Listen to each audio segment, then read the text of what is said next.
Olá, meu nome é Vinícius Alves, sou advogado especializado em crimes digitais e hoje eu resolvi falar sobre o primeiro registro de estelionato sentimental na história da humanidade.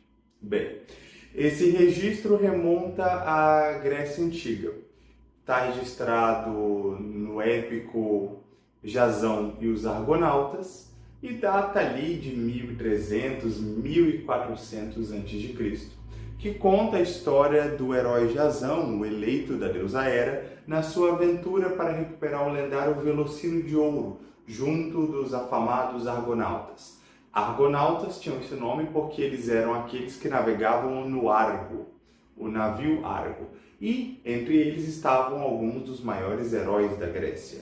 Héracles, Atalanta, o pai de Aquiles. Você tem Póllux e Castor, que são os irmãos gêmeos, filhos de Zeus e irmãos de Helena de Troia. Então, muitos dos grandes estavam ali naquela tripulação. Mas esse não é o foco. Por que esse é o primeiro registro de estelionato sentimental que se tem? Bom, em certa monta da história, eles chegam até a Cólquida, que é o lugar onde o Velocino de Ouro está. Ele está guardado pelo rei Aetes, e o Jasão precisa recuperar o Velocino. Só que o Aetes é um rei muito poderoso, ele descende dos deuses. Só que a filha de Aetes, a poderosa feiticeira Medeia, se apaixona por Jasão. E Jasão promete a Medeia amor eterno, que eles se casariam, que eles passariam a vida toda juntos.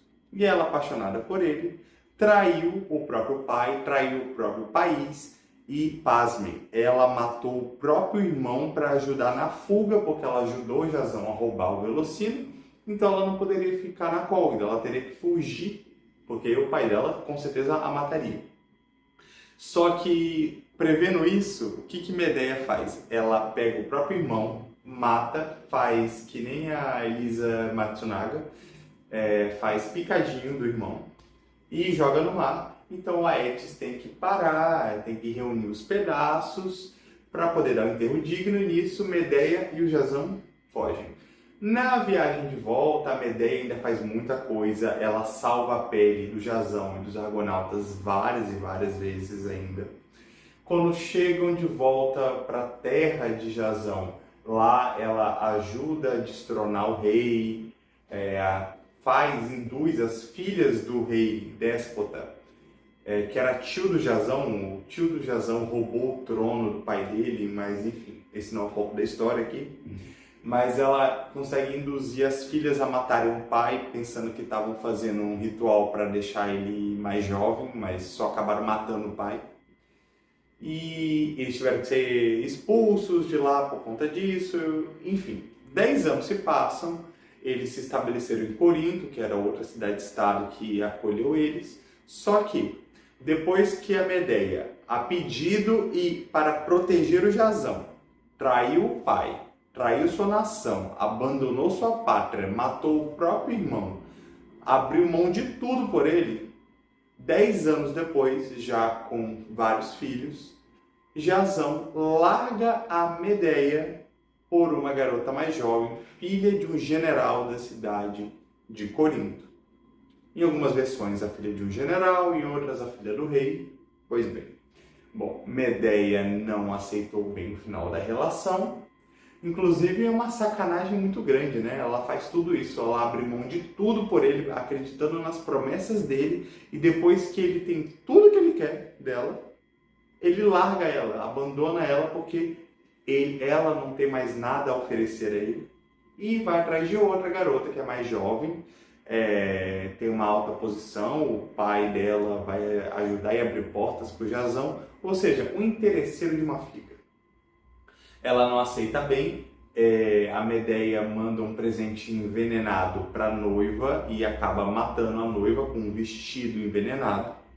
Ela embebeu o tecido do vestido tudo em um veneno tópico, ou seja, só que você encostar já entra na corrente sanguínea. E ela acabou matando assim a nova noiva, o pai da noiva, e de quebra, isso varia, tá? Algumas versões da lenda falam que ela matou os próprios filhos para machucar o Jazão, para fazer ele sentir na própria carne. E esse é o relato que muitos consideram o primeiro caso de estelionato sentimental, porque a Medeia estava quieta, bem feliz lá na Cólquida, com o pai, com o irmão, com a família. Aí chega esse cara, galante, bonito, seduz ela, fala que vai ficar com ela, que vai casar com ela, que vai ser pro resto da vida, que ele nunca vai esquecer o que ele fez, o que ela fez por ele. E aí, na primeira oportunidade, quando ela não é mais útil, ele larga ela para ficar com uma outra mais nova e que oferece mais coisas, e ela iria ficar para trás, abandonada, largada. Então, muitos veem isso como um dos primeiros casos, um dos primeiros registros de estelionato sentimental. Ou seja, ele apelou para as emoções da Medeia, usou isso para se aproximar, para conseguir o que queria, e depois que conseguiu o que queria, dispensou a coitada. Outra situação muito parecida na mitologia grega é o caso da Ariadne, do mito de Teseu e o Minotauro. Mas antes de eu ir para esse, só destacar, tá? O Jazão não teve um final feliz. Ele morreu esmagado pela viga, pelo mastro central do navio Argo. Porque, eu não sei se eu comentei antes, mas a matrona dele era a deusa Hera, a deusa do casamento. Ou seja, a deusa que protegia ele não viu com bons olhos ele quebrar os votos sagrados do casamento para casar com uma outra mulher só por interesse e largar a mulher que fez tudo por ele. Então, assim, ele acabou tendo uma punição exemplar. Agora, já no caso da Ariadne e do Teseu, no mito do Minotauro, o que acontece? Como muita gente sabe, Ariadne se apaixona por Teseu, Teseu ele fala que vai levar ela junto com ele de volta para Atenas, que iam ser um casal para sempre. Enfim, ela ajuda, ela trai o pai, ela trai sua nação, ajuda o Teseu a se localizar no labirinto para poder sair depois que matar o Minotauro. Inclusive o Minotauro é meio-irmão dela, diga-se de passagem. Então é outra história que a princesa acaba matando, mesmo que nesse caso diretamente o irmão, por conta de um amor.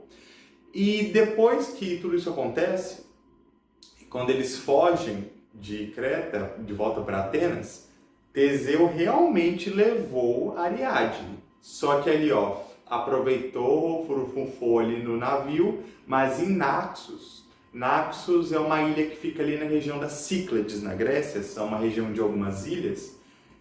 O cara, depois de fazer a menina trair a própria nação, depois de se aproveitar do corpo dela, ele abandona ela dormindo na ilha de Naxos, na areia da praia. Ele larga ela na praia para trás, sozinha, depois de tudo que ela fez por ele. Só que a Ariadne teve um final bem feliz até, porque Dionísio estava passando por lá, ele se apaixonou por ela, transformou ela em deusa. E Teseu não teve um fim lá muito feliz. Já estava velho, mas ele não teve um fim lá muito feliz no desfecho da vida dele. Inclusive, o Teseu casou com a Fedra, que é uma das irmãs da Ariadne.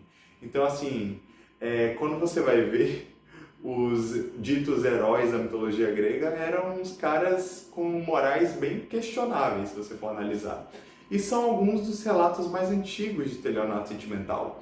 Homens que se aproveitaram do sentimento que essas princesas tinham por eles, fizeram elas cometerem atos inomináveis contra a própria pátria por esse amor, e depois que conseguiam o que queriam, as abandonavam.